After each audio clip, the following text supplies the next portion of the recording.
besar Engkau Tuhan. Tuhan, hamba-hamba-Mu datang ke tempat ini untuk merendahkan diri di hadapan-Mu. Tuhan, tuntun kami, ajar kami Tuhan Yesus. Berikan kami hati yang lembut Tuhan, supaya kami mau belajar dan terus dituntun oleh kebenaran firman-Mu.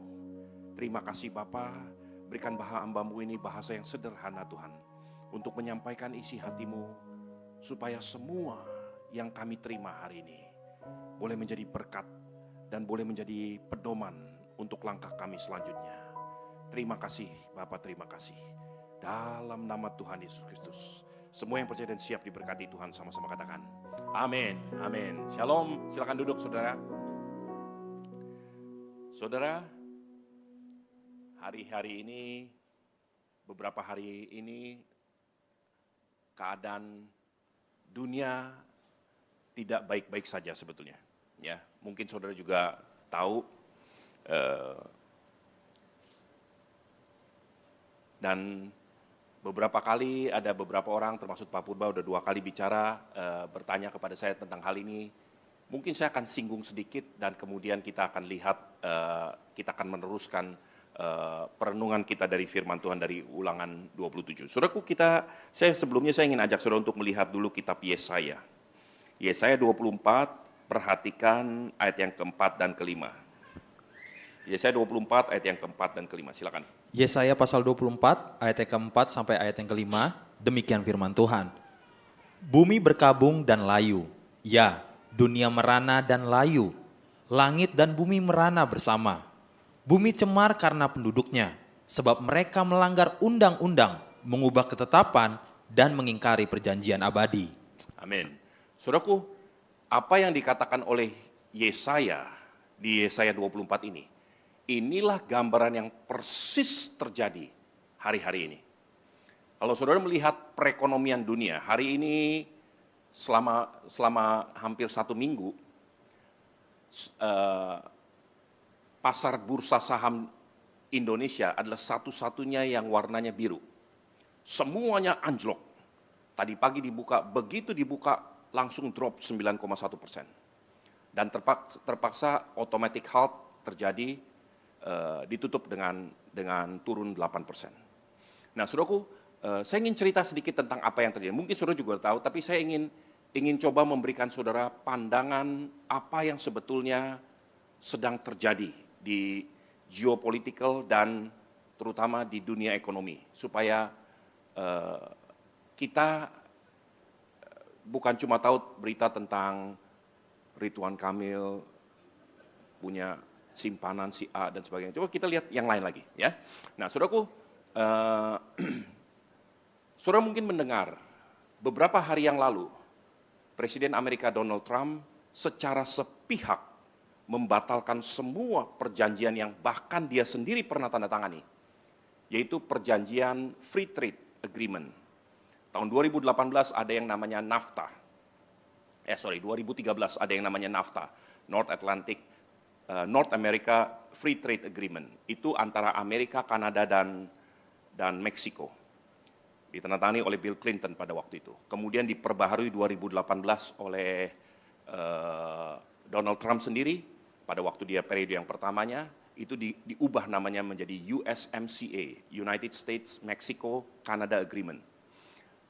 USMCA maupun NAFTA, bahkan World Trade Organization sendiri, itu semuanya seperti dianggap tidak pernah ada oleh satu orang, Donald Trump. Dirubah total. Dan orang menjadi panik. Ini yang terjadi hari-hari ini, ya. Semua perdagangan dunia menjadi begitu amburadulnya. Karena satu orang mengambil keputusan dan merubah perjanjian. Dia menerapkan yang namanya tarif. Mungkin saudara tahu, tarif itu sebetulnya sesederhananya itu adalah pajak. Pajak yang diterapkan kepada importir. Kalau saudara mengimport barang dari luar negeri dan Presiden Indonesia menetapkan ada angka tarif buat import barang, maka saudara harus bayar pajak. Tapi pengusaha importir itu tidak akan diam dan menganggap pajak itu sebagai ya sedekah gitu ya. Dia akan teruskan, dia akan naikkan harga sehingga barang-barang import yang dijual belikan di negara itu akan menjadi lebih mahal. Itu pasti terjadi.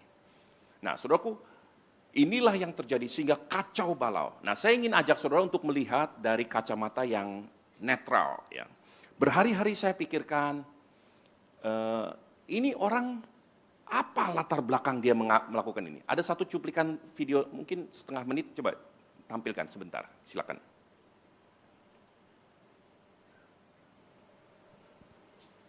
Ayo, kasih The suaranya. higher the tariff, the more likely it is to have them come into The the country. higher the tariff, the more you're going to put on the value of that piece, those goods, the higher people are going to have to Ready? pay in shops. Ready? The higher the tariff, the more likely it is that the company will come into the United States and build a factory in the United States so it doesn't have to pay the tariff. That will If take. I That will take. That will take many. No, As you know, that will no, take no. many years. In fact, I'll tell you, there's Ya, another udah theory cukup. is that Saudaraku, ini adalah interview Donald Trump di Bloomberg TV. Reporternya bertanya, kenapa kamu lakukan tarif yang tinggi? Donald Trump bilang begini, semakin tinggi tarif itu, maka produser-produser akan meninggalkan negara itu dan mereka akan kembali ke Amerika. Bloomberg berkata begini, semakin tinggi, maka harga di negara kamu sendiri akan semakin mahal. Nah, saudaraku, saya ingin bercerita sedikit tentang latar belakang ini. Ini hanya penafsiran, tapi saya yakin ini adalah apa yang dia pikirkan. Karena saya perhatikan kenapa orang ini begini. Either dia betul-betul bodoh, atau betul-betul smart, atau dia naif, gitu ya. Nah, saya ingin cerita. Ada 4 kemungkinan besar latar belakang kenapa Donald Trump mengambil keputusan seperti itu. Yang pertama, memang terjadi yang namanya imbalance tarif war di dunia sekarang ini. Amerika adalah salah satu negara yang mengenakan tarif yang paling murah sebetulnya. Dan bukan hanya itu, ada yang namanya tarif barrier. Ya. Jadi mungkin nggak dikenakan tarif, tapi berbelit-belit untuk ekspor barang ke negara itu. Sehingga berbelit-belit ini membuat barang itu seperti dikenakan tarif. Gitu ya. Nah, tarif barrier maupun tarif bracket itu dua-duanya akan menjadi halangan buat Amerika melakukan ekspor atau mengirim barang ke luar negeri. Nah, itu disadari bertahun-tahun. Tapi masalah yang kedua, Amerika adalah negara yang paling kaya di dunia. Amerika adalah negara consumer terbesar di dunia. Jadi semua perdagangan di dunia yang kurang lebih jumlahnya hampir 120 triliun US dollar itu 25% dijual ke Amerika. Nah, sudah bisa bayangkan, seluruh perdagangan yang terjadi di dunia, 25% itu pembelinya adalah Amerika. Dia merasa orang paling kaya, orang paling berpengaruh di dunia. Itu masalah yang kedua. Masalah yang ketiga, Amerika selalu dihantui oleh kerinduan, hasrat untuk mempertahankan yang namanya national security, keamanan negara. Ya, saya sedikit cerita, ini saudara nggak usah catat, saudara nggak usah ingat-ingat, ini nggak akan keluar di ujian. Saudaraku, pada Perang Dunia Kedua, Amerika tampil sebagai pemenang. Kenapa Amerika bisa menang? Karena pada waktu itu, Amerika adalah industrial nation, satu negara yang mempunyai industri.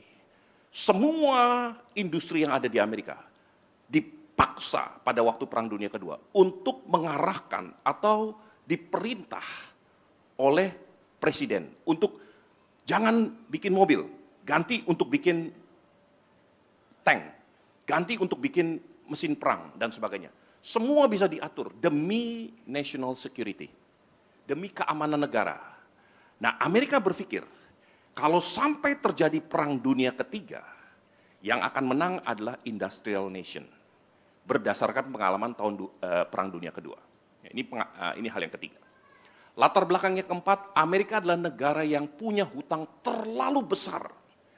Tahun demi tahun, kalau saudara ikutin perdebatan di Kongres Amerika, tiap tahun bukannya utangnya dibayar, tapi debt ceiling-nya dinaikkan, plafonnya dinaikkan. Kongres memutuskan, oke, kita naikkan sekian persen, naik utangnya. Lalu perdebatan antar dua partai terus berantem-berantem, ujung-ujungnya dinaikkan lagi. Tiap-tiap tahun. Jadi ujung-ujungnya hutang makin bertambah. Karena dia berpikir bahwa ekonomi mereka tuh terlalu kuat. Nah, dari 4 latar belakang ini, begitu Donald Trump naik pada periode yang kedua, dia berpikir, saya harus manfaatkan kesempatan ini untuk mengatur semua negara yang lain. Yaitu dengan menerapkan tarif. Kalau saya terapkan tarif yang tinggi, maka ekspor dari negara-negara, import kepada import Amerika akan berkurang. Karena sekarang barang-barang yang mau diekspor ke Amerika akan dikenakan tarif, di Indonesia kena 32%. Dikenakan tarif begitu tingginya. Akibatnya harga barang-barang import di Amerika itu akan naik. Dan kalau mau nggak naik, Donald Trump bilang gini, bawa pabriknya, pindahkan ke sini. Karena dia memikirkan bahwa dia harus kembali lagi menjadi industrial nation. Ya. Moto daripada Donald Trump adalah apa? MAGA, Make America Great Again. Dia mau mengembalikan kejayaan Amerika di zaman Perang Dunia Kedua kepada hari ini. Amerika harus kembali menjadi negara industrial. Jadi harus dipaksa. Coba sekarang saudara berpikir secara akal sehat. Gitu ya. Rata-rata gaji di Amerika on average ya, itu sekitar 50.000 sampai 60.000 US dollar per tahun. Itu lebih tinggi kira-kira 30% dari gaji di Eropa. Kurang lebih 45% lebih tinggi dari gaji di Jepang. Sekarang kalau Amerika memaksakan supaya semua industri ini pindah balik ke Amerika, apakah mungkin yang namanya Nike, yang namanya Crocs, yang namanya Calvin Klein memindahkan dari Jababeka ke Amerika? Atau dari pasar kemis dipindahkan pabrik Nike ke Amerika? Ke Amerika, ke Nashville, Tennessee, satu contoh. Mungkin nggak? Impossible. Karena apa? Cost di Amerika sudah terlalu tinggi. Nggak akan mungkin, apalagi kalau saya ngomong kaos kaki dan sebagainya. Dulu, tahun 96, saya bekerja di perusahaan namanya Siemens Aktiengesellschaft. Saya base di Munich, di Jerman. Pada waktu itu, Siemens adalah perusahaan teknologi terbesar di seluruh Eropa.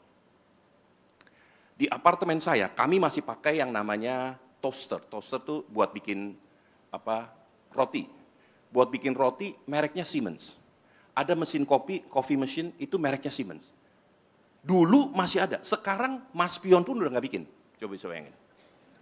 Teknologi itu bergerak begitu cepatnya. Ini menjadi obsolete, menjadi tidak lagi diproduksi oleh negara-negara maju. Donald Trump berpikir seperti Donald Bebek. Bahwa dia harus memberdayakan, memaksa industri itu kembali ke Amerika. Supaya dia menjadi industrial nations again. Gitu ya. Jangankan yang namanya sepatu, komputer, microchips, dan sebagainya. Bahkan teknologi yang lebih advance sekalipun, seperti satu contoh mobil listrik. Ternyata Amerika tidak lagi mampu bersaing dengan China, satu contoh. Sekarang BYD itu jauh lebih advance, lebih besar daripada Tesla. Karena teknologi itu bergerak begitu cepatnya. Nah, mereka masih bermimpi tentang masa lalu. Tapi yang saya ingin sampaikan di sini adalah gini. Nah, ini pandangan saya ya tentang apa yang terjadi. Dia mempunyai kepentingan, saya bisa mengerti. Dia punya kepentingan untuk menerapkan tarif yang sebegitu tingginya di Amerika. Karena dia belajar dari pengalaman di masa lalu. Tapi bodohnya, ini makanya saudara perhatikan, hamba-hamba Tuhan, anak-anak Tuhan. Harus belajar untuk bisa ditegur. Donald Trump mungkin saya pikir adalah salah satu orang yang sama sekali tidak bisa, untouchable, nggak bisa ditegur. Tahun 1930, setelah Perang Dunia Pertama selesai, Kongres Amerika, ada dua orang, namanya Booth dan Hawley, membuat satu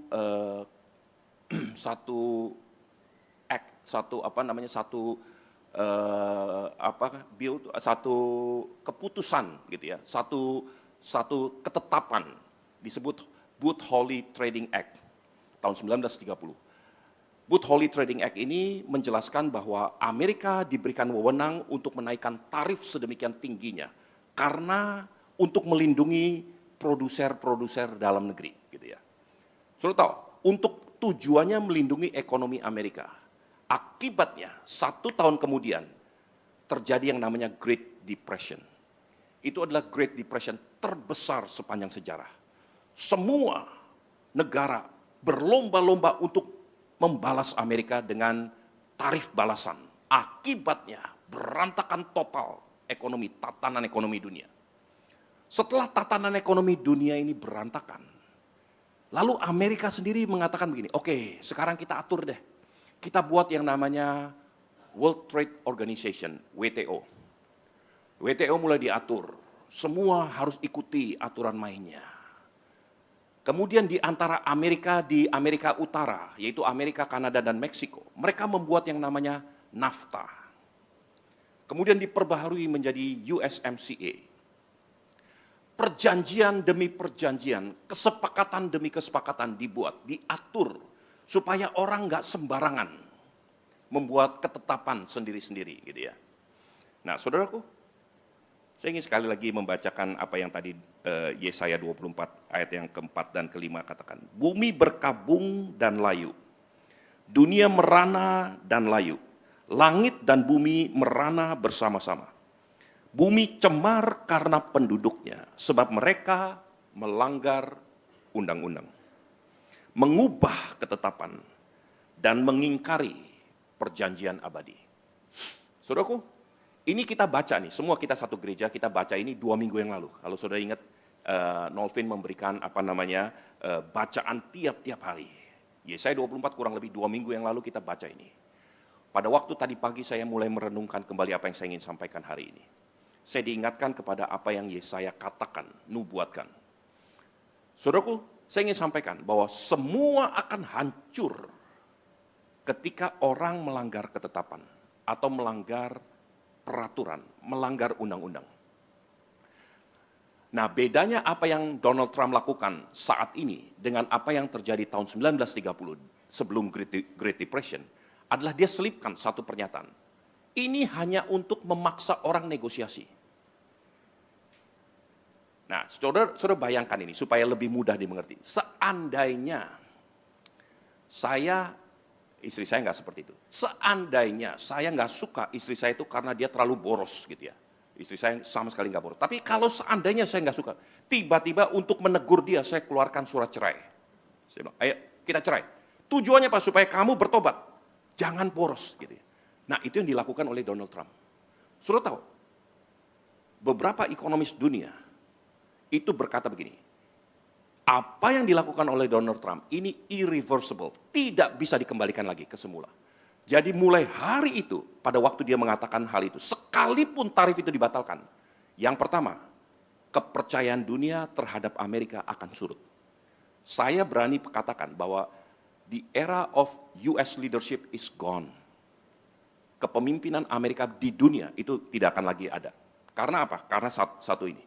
Dia tidak lagi bisa dipercaya oleh dunia sebagai leader yang dengan mudah membatalkan demi kepentingan sendiri. Demi keperluan pribadi. Keperluan bangsanya sendiri. Nah, saudaraku, saya ingin sampaikan supaya kita belajar dari sini. Tapi apa yang dia lakukan sebagai pemimpin negara make sense. Dia harus lakukan sesuatu. Dia harus mempersiapkan kalau sampai perang dunia ketiga terjadi. Kalau sampai ini terjadi, sampai itu terjadi. Siapa yang akan membela kepentingan Amerika? Kalau dia tidak mempersiapkan diri untuk membela kepentingan Amerika. Nah, saudaraku, saya ingin saudara betul-betul pelan-pelan melihat kebenaran. Nanti pada akhir daripada tuntunan firman hari ini, saya ingin ajak saudara untuk melihat kebenaran ini.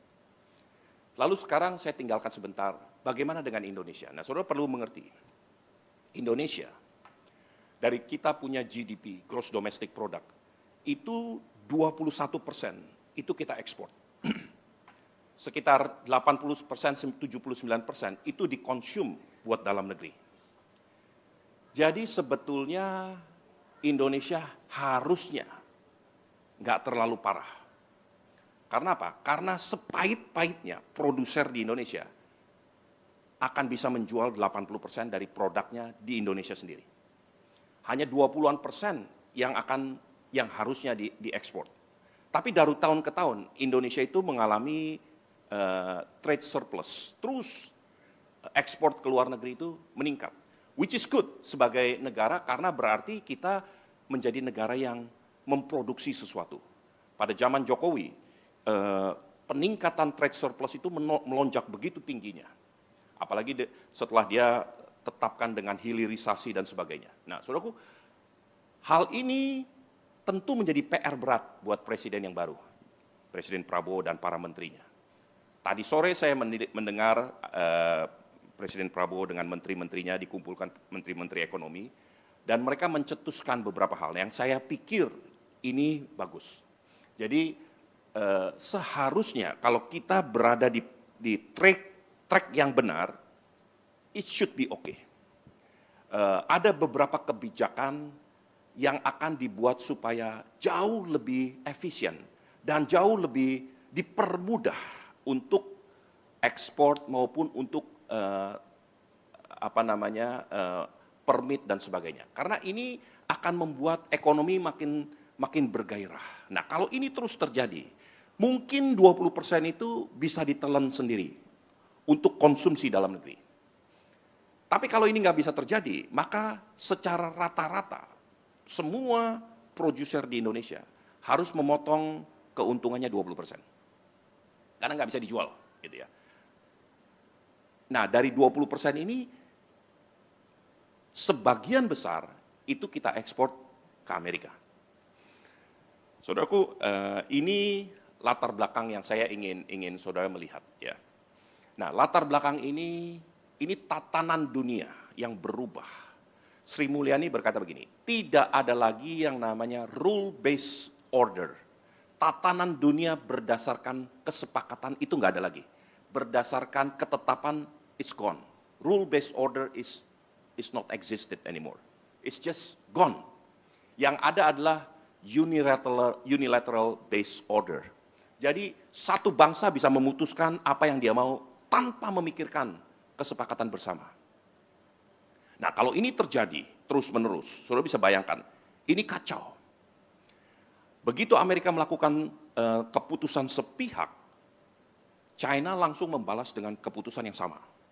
Sekarang ditantang lagi oleh Donald Trump. Nah, saudara bayangin, ini dua superpower ekonomi terbesar di dunia. Saling berantem betul-betul. Indonesia dengan beberapa kayak Eropa. Kanada juga langsung melakukan yang sama. Itu masih lebih pikir-pikir, ayo coba kita nego lah, ayo kita diskusi gitu ya. Which is good, saya pikir ini hal yang baik. Tapi dunia ini tidak dalam keadaan baik-baik saja saat ini ya. Karena keadaan begini ini akan memaksa semua orang menjadi egois, berpikir untuk kepentingannya masing-masing. Nah, ini secara global economy ya. Sekarang kita kesampingkan dulu ini semua, nah kita lihat firman Tuhan. Nanti pada akhir saya akan ajak saudara untuk melihat bagaimana Tuhan tuntun kita untuk betul-betul menerapkan firman Tuhan itu dalam kehidupan kita sehari-hari. Saudaraku, kita sedang belajar dan merenungkan dari kitab Ulangan 27 ya, beberapa waktu terakhir kita sedang lihat itu dari Ulangan 27. Terutama mulai dari ayat yang ke-11, ini berbicara tentang 12 ucapan kutuk yang Tuhan sampaikan kepada Musa untuk disampaikan kepada Israel. Tujuannya untuk memberkati, tapi perkataannya kutuk. Ya, saya nggak usah ulang semuanya ini, karena kita udah lewat beberapa session. Nah, saya akan hanya sampaikan mungkin dari awal sedikit. Ayat 11, pada hari itu Musa memberi perintah kepada bangsa itu, sesudah kamu menyeberang sungai Yordan, maka inilah yang harus berdiri di gunung Gerizim untuk memberkati bangsa itu. Tujuannya mereka berdiri untuk memberkati bangsa itu. Ini suku Simeon, Lewi, Yehuda, Isakar, Yusuf, dan Benyamin. Perhatikan, yang pertama kita udah lihat adalah Ayat 14, maka haruslah orang-orang Lewi mulai berbicara dan mengatakan kepada seluruh Israel dengan suara nyaring, terkutuklah orang yang membuat patung pahatan, patung tuangan, suatu kekejian bagi Tuhan, dan sebagainya, dan sebagainya. Sekali lagi, tujuannya untuk memberkati, tapi perkataannya terkutuklah. Ya, kita udah baca, udah lihat itu. Kemudian kita juga udah lihat ayat 16, terkutuklah orang yang memandang rendah ibu dan bapaknya. Ayat 17 juga kita udah lihat, terkutuklah orang yang menggeser tanah milik sesamanya manusia. Ayat 18, bulan lalu kita bicara, terkutuklah orang yang membawa orang buta ke jalan yang sesat dan seluruh bangsa itu harus berkata amin. Nah, perhatikan ayat yang ke-19. Terkutuklah orang yang memperkosa hak orang asing, anak yatim, dan janda. Dan seluruh bangsa itu harus berkata amin. Saudaraku, ada satu hal, sebetulnya dari semua ini, kita lihat bahwa kita sedang belajar kata hormat, honor. Ada bagian-bagian tertentu, ada orang-orang tertentu yang secara spesifik Tuhan katakan, engkau harus menghormati ini. Bukan karena dia pantas, dia layak atau tidak layak, tapi karena Tuhan tetapkan. Dan ketetapan ini harus disampaikan turun-temurun kepada seluruh Israel. Mereka harus menghormati kedaulatan Tuhan. Mereka harus menghormati orang tua. Mereka harus menghormati nilai-nilai perjanjian, batas-batas tanah, dan sebagainya. Mereka harus menghormati kesepakatan. Gitu ya. Nah, saudaraku, hari ini kita akan belajar satu hal. Ada satu pihak yang Tuhan tuntut, bukan cuma Tuhan suggest atau usulkan. Tuhan tuntut kepada Israel. Engkau harus menghormati orang miskin, orang asing, dan orang janda-janda yang ada di antaramu. Saudaraku, ini bukan pilihan, gitu ya. Saya ingin sedikit, ajak saudara untuk melihat satu ayat. Coba lihat. Amsal 14 ayat 31. Amsal 14 ayat 31 nanti siapkan. Saya akan baca ini dari New International Version, kemudian nanti dibacakan dari bahasa Indonesianya. NIV berkata begini, whoever oppress the poor show contempt for their maker, but whoever is kind to the needy honors God. Silakan. Amsal 14 ayat yang ke-31, siapa menindas orang yang lemah, menghina penciptanya. Tetapi siapa menaruh belas kasihan kepada orang miskin, memuliakan dia. Amin. Saudaraku, ada sesuatu yang sedikit kurang tepat. Ya. Dikatakan gini, siapa menindas orang lemah, menghina penciptanya itu oke. Tetapi siapa menaruh belas kasihan, dikatakan seharusnya yang being kind, yang berlaku ramah, yang berlaku baik kepada orang miskin. Di bahasa Indonesia dikatakan memuliakan dia. Tapi di NIV dikatakan honor God, menghormati Tuhan. Nah, saudaraku, ternyata satu hal sederhana. Kalau saudara being kind kepada orang miskin, bahkan memperlakukan mereka dengan baik, dengan ramah, dengan benar, maka sebetulnya saudara sedang menghormati penciptanya. Ini kata firman Tuhan, bukan kata saya. Ya. You like it or not, kita punya 1000 macam alasan, tapi firman Tuhan berkata begini. Nah, saudaraku, saya ingin ajak saudara untuk melihat satu kebenaran. Ini saya tadi pagi coba lihat dari Wikipedia. Saudara mungkin saudara juga sadar, gitu ya. Ternyata seluruh kekayaan dunia ini, 55% dimiliki oleh orang Kristen. 5,8% dimiliki oleh orang Muslim, dan 1,1% dimiliki oleh orang Yahudi. Yang lain-lainnya oleh yang lain-lain. Tapi dibanding dengan orang-orang lain, kita ini minoritas dalam hal berbuat ramah, berbuat baik bagi orang miskin. Saudara tahu, sederhana aja di kota ini. Saudara tahu apa yang namanya Buddha Seci? Bagaimana dia melakukan kebajikan buat orang-orang miskin. Bagaimana mereka memberkati orang-orang miskin. Memberikan pertolongan bagi orang-orang miskin. Kita itu nggak ada apa-apanya. Saudara tahu, orang Muslim itu di dalam rukun Islam, 5 rukun Islam, salah satunya adalah memberikan zakat. memberikan sedekah bagi orang miskin. Itu diatur sampai menjadi salah satu daripada rukun Islam. Kita ya sukarela.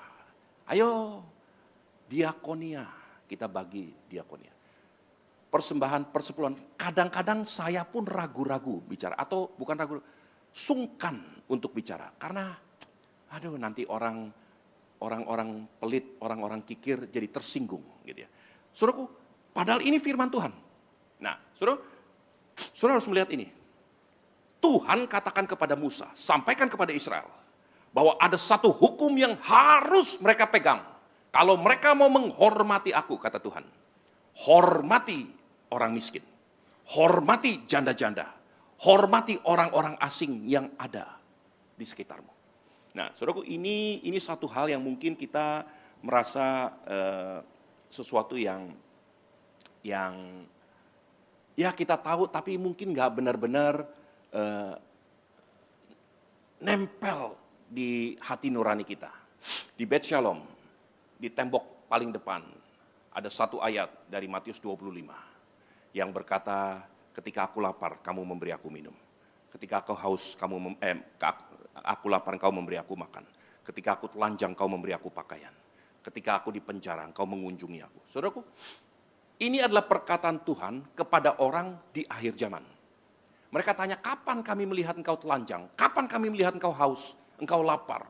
Atau engkau sebagai orang asing?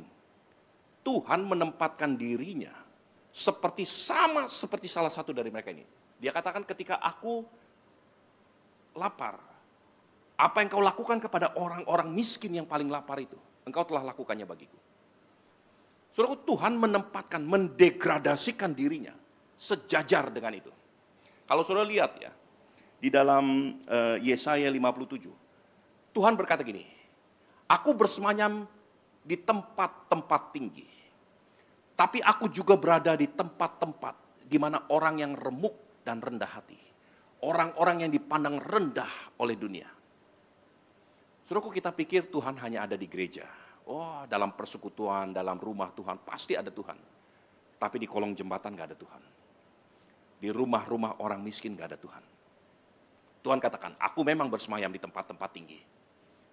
Tapi aku juga bersemayam bersama-sama dengan orang-orang yang miskin, orang-orang yang rendah, yang terhilang. Nah, saudaraku, saya rindu supaya paradigma ini betul-betul saudara tangkap sungguh-sungguh. Kemarin di hari Minggu saya bicara tentang bagaimana Abraham disebut sebagai a friend of God. Teman, sahabat daripada Tuhan. Bukan karena Abraham lebih hebat daripada yang lain-lain. Tapi karena ada satu kualitas karakter yang ada pada Abraham. Abraham menangkap gospel persis seperti Tuhan menangkap gospel. Satu kali Tuhan berada di sinagog dalam rumah Allah. Kemudian kepadanya diberikan satu gulungan kitab Yesaya. Ketika dia buka kitab Yesaya ini, dia katakan, roh Tuhan ada padaku untuk memberitakan kabar baik, to preach the gospel. Kepada siapa? Kepada orang miskin, orang terhilang, orang-orang yang remuk, janda-janda. Setelah selesai itu Tuhan berkata gini, hari ini apa yang dinubuatkan oleh Yesaya sudah digenapi. Loh, bagaimana digenapinya? Karena I am the one.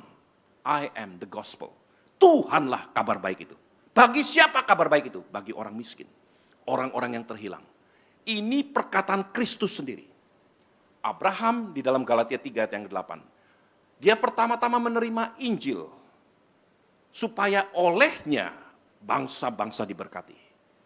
Kenapa Abraham dipandang sejajar seperti sahabat yang berkasih-kasihan dengan Tuhan? Karena hatinya sama, DNA-nya sama. Abraham mempunyai detak jantung yang sama, seirama dengan detak jantungnya Tuhan. Dia menerima kabar baik itu bagi orang miskin, bagi orang-orang yang direndahkan, orang-orang yang ditelantarkan. Dan itulah yang diterima oleh Abraham. Kabar baik not just for me, bukan hanya untuk saya, tapi untuk orang lain. Terutama orang-orang yang dianggap rendah, yang ditelantarkan. Nah, saudaraku, minggu kemarin kita bicara tentang The Lord's Vineyard. saya bagikan sedikit pelan-pelan tentang visi ini. Nah, saya betul-betul berdoa supaya semua gereja Tuhan, terutama pengerja, betul-betul bisa menangkap visi ini, supaya kita betul-betul bisa menghidupi. Jemaat pun harus diajar, apalagi pengerja. Nah, kalau kita mengerti kebenaran firman Tuhan ini, saya percaya kita akan menjadi satu pribadi yang berbeda. Ya. Ada satu peristiwa yang pernah saya dengar dan seringkali ini menjadi satu hal yang membekas di hati saya. Saudara perlu belajar untuk menanamkan ini di dalam hatimu supaya ini terus-menerus mengiang-iang. Ada seorang pengemis dengan anaknya datang ke satu rumah orang kaya. Dia ketuk rumah orang kaya itu. Orang kaya itu keluar dari pintu rumahnya.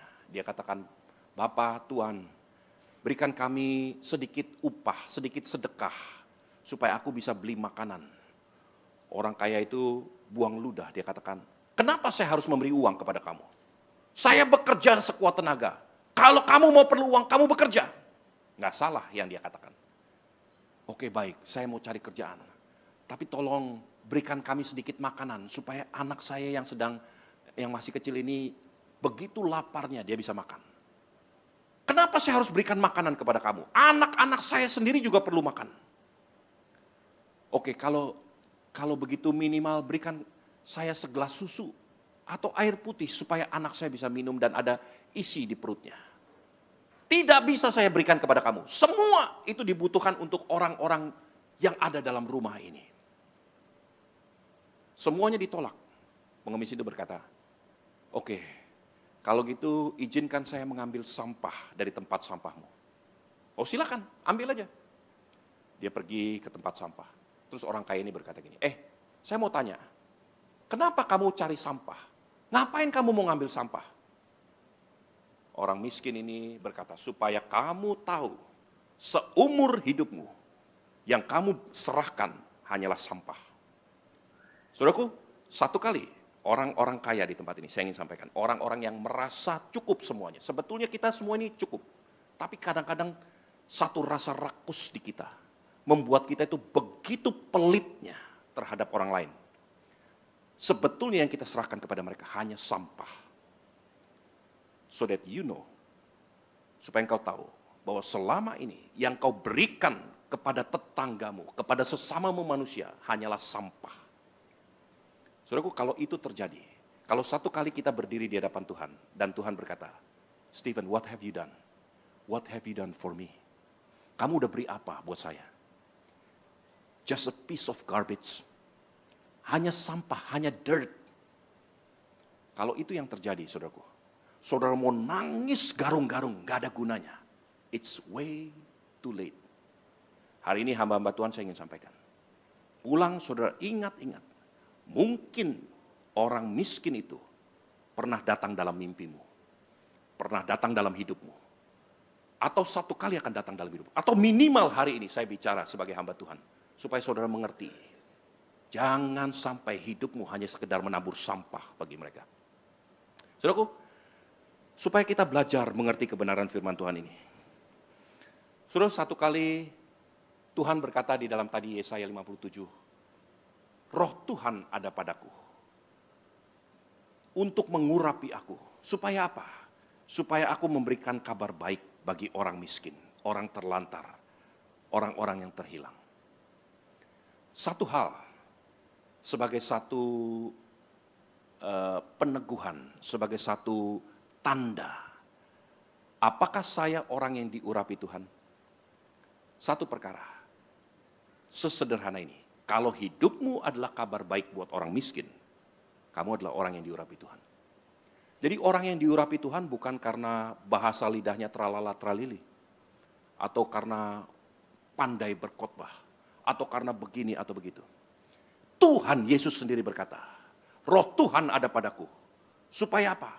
Supaya aku menyampaikan kabar baik bagi orang miskin. Kabar baik bagi orang-orang sengsara, orang-orang yang terlantar. Saudaraku, saya merasa perlu sekali menekankan kebenaran firman Tuhan ini supaya betul-betul gereja ini menjadi gereja yang peduli, bukan cuma sekedar selfish untuk diri kita sendiri. Saudara, waktu terus berjalan. Saya ingin persingkat. Saya ingin ajak saudara untuk melihat satu kebenaran firman Tuhan. Tadi saya mau bicarakan yang lain, tapi nanti kalau saudara pulang ya, saudara lihat kitab Ayub. Ya, di Ayub 29 dan kemudian Ayub 31. Tuhan begitu membanggakan satu orang ini yang namanya Ayub. Orang yang saleh, takut akan Tuhan, jujur, menjauhi kejahatan. Di Ayub 29, Ayub membuka mulutnya dan bersaksi tentang hidupnya sendiri. Dia berkata begini, "Hakimi aku. Bukankah aku ini menjadi mata bagi orang buta, menjadi menjadi kaki bagi orang lumpuh, menjadi pertolongan bagi orang miskin, dan menjadi jawaban bagi janda-janda." Ini pernyataan Ayub. Kesaksian Ayub. Kenapa sampai Tuhan sendiri membangga-banggakan Ayub? Dia bersaksi. Bukan karena, lihat, di dalam seluruh Alkitab, ternyata orang-orang yang betul-betul seirama dengan Tuhan, itu berbeda dengan orang-orang agamawi. Kadang-kadang kita berpikir gini, kalau kita ditanya, bagaimana buktinya bahwa saya itu diurapi Tuhan? Bagaimana buktinya bahwa saya itu orang yang takut akan Tuhan? Saya berpuasa 2 kali seminggu. Saya berdoa 7 hari seminggu. Saya melakukan begini, begitu, dan sebagainya. Itu semua agamawi, bukan salah.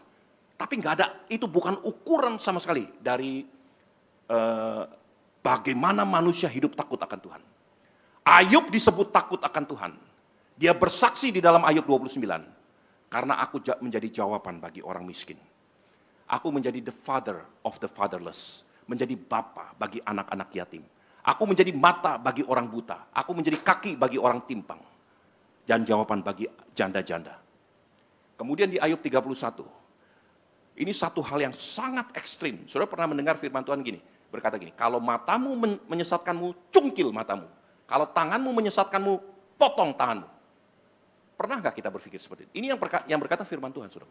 Ayub bersaksi di dalam Ayub 31. Dia berkata begini, kalau sampai ada orang miskin datang kepadaku minta-minta dan aku biarkan mereka kelaparan, maka tanganku tidak pantas nempel dengan tubuhku. Coba saudara bayangkan. Wah, ekstrim sekali ini orang. Nanti saudara pulang, saudara baca Ayub 31. Ini bukan perkataan saya, saudara. Ini kesaksian Ayub. Bagaimana dia betul-betul menerapkan firman Tuhan. Sampai seluruh sel dalam tubuhnya itu ikut aturan Tuhan. Ya, nanti saudara pulang sebelum tidur hari ini renungkan hamba-hamba Tuhan. Saudaraku, saya ingin ajak saudara untuk melihat Imamat 19. Perhatikan Imamat 19 ayat yang ke-9 dan 10. Silakan. Imamat pasal 19 ayat yang ke-9 sampai ayat yang ke-10. Demikian firman Tuhan. Pada waktu kamu menuai hasil tanahmu, janganlah kau sabit ladangmu habis-habis sampai ke tepinya. Dan janganlah kau pungut apa yang ketinggalan dan dari penuaianmu. Juga sisa-sisa buah anggurmu, janganlah kau petik untuk kedua kalinya. Dan buah yang berjatuhan di kebun anggurmu, janganlah kau pungut. Tetapi semuanya itu harus kau tinggalkan bagi orang miskin dan bagi orang asing. Akulah Tuhan Allahmu. Saudaraku, perhatikan, ini penting sekali. Di seluruh dunia, tidak ada satu bangsa pun kecuali Israel yang mempunyai ketetapan ini sebagai aturan di dalam negara. Ini firman Tuhan disampaikan oleh Musa, tapi ini pun diadopsi oleh mereka sebagai aturan di dalam negara mereka. Di Indonesia kita mengenal yang namanya MUI mengeluarkan sertifikat halal. Saudara, beberapa yang ikut ke Israel, saudara tahu di beberapa tempat ada yang namanya halal bagi mereka disebut kosher. Kalau makanan itu disebut kosher, itu bukan apa yang dimakan. Kalau babi nggak kosher, kalau ayam kosher, kalau ular nggak kosher, tapi kalau ikan kosher, bukan hanya itu, saudaraku. Sayuran pun bisa menjadi tidak kosher. Buah-buahan pun bisa menjadi tidak kosher. Kenapa? Kalau itu dilakukan, dipanen, ditanam tidak sesuai dengan firman Tuhan. Nah, cara mereka memanen ladang-ladang mereka, ketika mereka panen gitu ya, buah anggur, ada yang keselip, mereka jalan satu kali, 40% ketutup daun-daunan. Mereka nggak boleh balik lagi memetik buah anggur itu. Mereka harus biarkan itu dimakan oleh orang-orang miskin, oleh janda-janda, bahkan oleh orang-orang asing. Ya tadi dikatakan begitu. Orang miskin, janda-janda, dan orang asing yang ada di sekitarmu. Akulah Tuhan, dimeteraikan sekaligus sampai Tuhan berkata, "This is my word." Ini perkataanku Tuhan. Kalau mereka jalan, terus kemudian ada buah-buah yang jatuh, matang di pohon, jatuh duluan. Itu pun nggak boleh diambil. Itu punya haknya orang miskin. Harusnya itu yang paling mahal, yang paling bagus. Jatuh, matang di pohon sampai jatuh. Coba saudara beli durian yang di atas saja nggak matang-matang sama yang udah matang di bawah. Nilainya beda. Ini matang di pohon. Nah, saudaraku, saya ingin sampaikan. Pola pikir ini datangnya dari Tuhan, disampaikan kepada Musa, diterapkan oleh Israel sampai hari ini. Sekarang saya kembali lagi kepada Amerika. Apa yang dipikirkan oleh Donald Trump, kalau menurut orang Medan ini bahasanya gini, bokamguan. Sudah tahu kata bokamguan? Wah, eman-eman kalau orang Jawa bilang. Sayang, wah ini teknologi kan saya yang nemukan. Ini kan saya yang memulai. Saya yang melakukan ini semua. Masa dinikmati orang lain? Masa kemudian ditiru oleh orang lain? Saudaraku, ini bokamguan. Saudara mengerti ya? Ternyata teknologi itu beralih begitu cepatnya. Saya tadi sampaikan bahwa saya bekerja di perusahaan Siemens. Hari ini Siemens itu hampir semuanya total hilang. Semua teknologi itu tercerai-berai kepada China, kepada Vietnam, kepada Indonesia, dan lain-lain. Semuanya tercerai-berai. Siemens sendiri gulung tikar. Karena teknologi berubah. Amerika, Donald Trump berpikir, bagaimana caranya supaya saya mengembalikan kejayaan Amerika di masa lalu dengan menerapkan tarif. Dipaksa supaya manufacturer itu kembali ke Amerika. Apakah itu mungkin? Apakah Nike, Crocs, dan sebagainya akan kembali ke Amerika? Bahkan Apple sendiri, apakah mungkin akan memproduksi semua iMac, iPhone, dan sebagainya di Amerika? Impossible. Karena akan terlalu mahal. Nggak mungkin iPhone bisa bersaing dengan Samsung ataupun dari China, Huawei, ZTE, dan sebagainya. Karena udah terlalu mahal. Diproduksi di luar negeri pun itu menjadi tetap mahal. iPhone harganya lebih mahal dari yang lain-lain. Apalagi dipaksa dibawa ke Silicon Valley. Nggak mungkin bisa bersaing. Lalu bagaimana? Kalau mereka menerapkan apa yang dikatakan oleh Imamat 19, let it be. Ini bagian orang asing. Sudah bisa mengerti ini? Mungkin ekonom nggak akan sepakat dengan apa yang saya katakan. Loh, ini memang hal sisa-sisa. Saya sudah menikmati begitu banyak. Saudara tahu, ekonomi Amerika bertumbuh begitu luar biasanya dalam 20 tahun terakhir ini. Sampai-sampai dia itu hampir 2 kali lipat dari ekonominya Eropa. Seluruh Eropa. Waktu saya kuliah, 35 tahun yang lalu, ada satu guru besar dari MIT Sloan School of Business, namanya Lester Thurow. Ini salah satu buku wajib yang saya baca dan harus fahami, harus salah satu dissertation yang harus dipresentasikan. Judulnya Head to Head Competition. Ini buku 30-an tahun yang lalu. Lester Thurow adalah seorang dekan dari Sloan School of Business di MIT. Dia bercerita tentang 2 kubu, yaitu Amerika dan the House of Europe. Pada waktu itu Eropa baru hampir akan muncul sebagai the House of Europe. Lester Thurow dengan segala argumentasinya, ini orang pinter. Dia berkata gini, Amerika akan ditinggalkan. Yang akan menang adalah the House of Europe. Hari ini, the House of Europe cuma setengahnya perekonomian Amerika. Profesor Dr. Kabulator Bocor bisa salah, saudaraku. Ini yang ngomong bukan Stephen Purwanto, saudaraku. Ini yang ngomong Lester Thurow, dekan Sloan School of Business dari MIT. Itu bisa salah, bisa keliru. Ternyata ekonomi Amerika berkembang begitu luar biasanya. Nah, sekarang Amerika mulai deg-degan terus melihat China begitu luar biasanya. Dulu China sama sekali nggak diperhitungkan. Sekarang ekonominya hampir mengungguli Amerika. Apa yang akan terjadi? Amerika bokamguan. Wah, nggak bisa. Ini punya saya. Ini harusnya menjadi milik saya.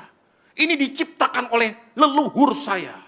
Saya harus bawa balik ke Amerika untuk saya nikmati dengan keturunan saya sendiri. Saudaraku, saya ingin sampaikan, whether you like it or you don't, saya percaya ekonomi dunia akan melanjut. Amerika akan ditinggalkan. Karena apa? Pola pikirnya adalah membawa sejarah kepada hari ini. Kalau kita belajar dari sejarah, Great Depression tahun 1930 itu terjadi karena teori proteksionisme, memprotek diri sendiri dengan kejadian-kejadian itu. Lalu seandainya kita sebagai Amerika, apa yang harus kita lakukan? Saudara tahu, saya ingin sampaikan. Amerika menghabiskan kurang lebih 2,3% daripada GDP-nya untuk infrastruktur, untuk R&D setiap tahunnya. China membelanjakan 8,7% dari GDP-nya untuk pembangunan infrastruktur, pembangunan R&D, investment buat education dan sebagainya. Saya pertama kali ke Cina tahun 1996. Kalau saudara ke Cina hari ini, sama yang terjadi di tahun 96, itu bumi dan langit. Luar biasa, kenapa bisa begitu? Karena China itu menghabiskan begitu banyak duitnya untuk pembangunan infrastruktur. Investment di dalam education, investment di dalam R&D. Amerika menikmati, mereka menjadi negara konsumen terbesar di dunia. Apa yang mereka dapatkan, mereka tambah hutang, terus dinikmati. Rata-rata orang Amerika nggak punya duit, nggak punya investment. Dia punya duit, dia punya gaji 10 ribu dolar, dia habiskan 11 ribu. Yang 1.000 hutang. Dia punya rumah, mortgage seumur hidup. Dia punya mobil, kredit 5 tahun. Dia beli handphone, di kredit berapa tahun. Dan gaya ini mulai merajalela di antara orang-orang Indonesia. Saya ingin sampaikan, berubah.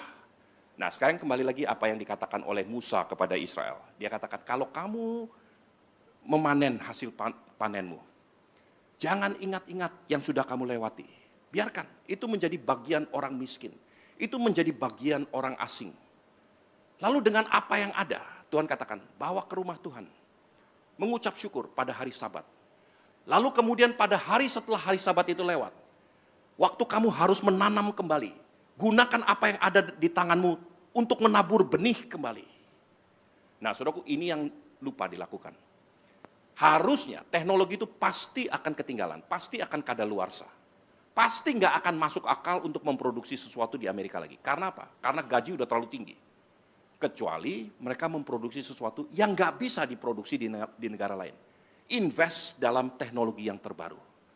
Lakukan sesuatu yang berbeda lagi. Jadi nggak perlu sesali yang sudah-sudah, karena ini akan menjadi bagian orang lain. Jadi hanya orang Medan yang berkata bokam guan. Harusnya orang Israel nggak berkata begitu. Ya, sorry orang-orang Medan. Kita nggak perlu berkata bokam guan. Relakan semuanya. Relakan. Tapi jangan lupa menabur untuk hari esok. Invest in yourself. Invest di anak-anakmu.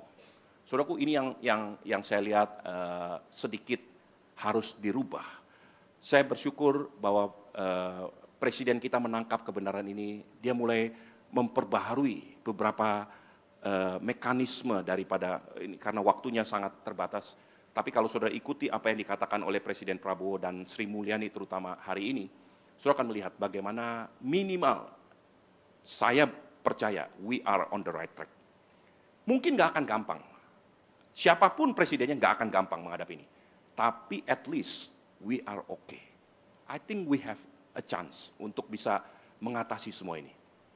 Dan hari-hari ke depan, belajar berubah cara berpikirmu. Tetap lakukan apa yang menjadi firman Tuhan. Ada bagian orang miskin, jangan kau sunat bagian itu. Berikan kepada mereka, biarkan mereka makan. Tapi juga ada bagian yang kau harus tabur untuk investasi masa depan, untuk belajar lebih lagi, untuk menabung, untuk diinvestasikan dalam bisnismu, dalam usahamu.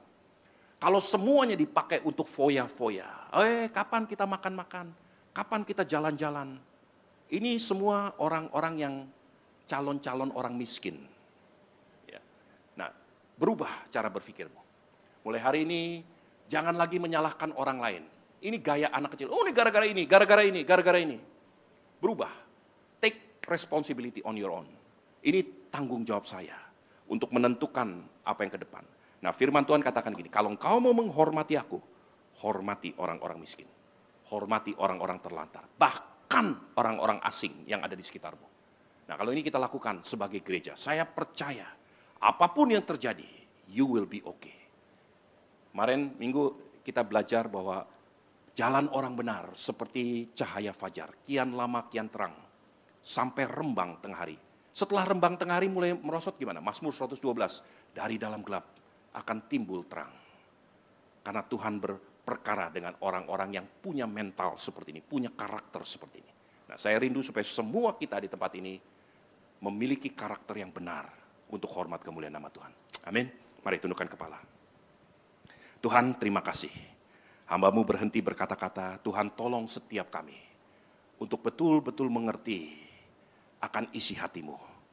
Supaya kami belajar melakukan apa yang berkenan di hadapan-Mu. Mungkin kami nggak paham, mungkin nggak masuk akal. Tapi kalau itu firman Tuhan, kami akan belajar mengikutinya. Karena Engkau janji bahwa itu tidak akan berlalu bagi orang-orang benar. Tuhan, tolong kami, pada waktu kami tidur nanti malam, nyatakan isi hati-Mu, supaya kami belajar terus dan terus dibangun untuk kemuliaan bagi nama-Mu. Dalam nama Yesus, haleluya. Amin. Saudara,